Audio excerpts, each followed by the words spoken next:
আসসালামু আলাইকুম, welcome to my channel. আজ আমি তোমাদের যে ব্লগটা নিয়ে এসেছি, আমার বাগানের অনেকগুলো গাছ আছে যা তোমাদের সবার সাথে শেয়ার করতে চাই।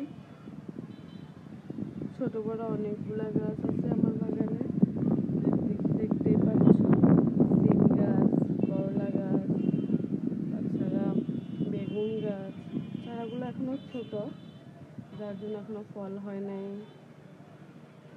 দেখো একটা করলা গাছ,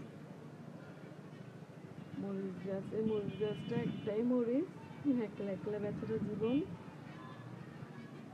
এই মরিচ গাছগুলো তো দেখো অনেকগুলো মরিচ ধরছে, মাশাআল্লাহ।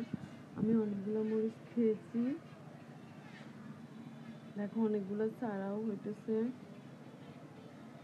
এগুলো আমি ঘর থেকে মরিচ বীজ ফেলছি, তা থেকে গাছ হয়েছে।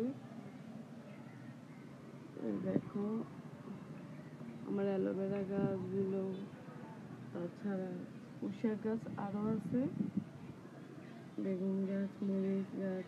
এখন এগুলো ছোট ছোট, ফল হয়নি। ফল ধরলে আবার তোমাদের সবার সাথে শেয়ার করব কি কি গাছে ফল হইল। দেখছো অনেকগুলা গাছ আমার, আরও গাছ ছিল, এগুলো মারা গেছে।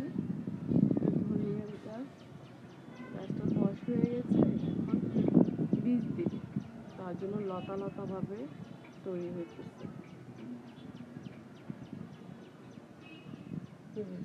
এগুলো হচ্ছে পাথরকুচি গাছ, যা অনেক ধরনের ঔষধি গুণ আছে এটার মধ্যে, অনেক রোগের ঔষধ এটা।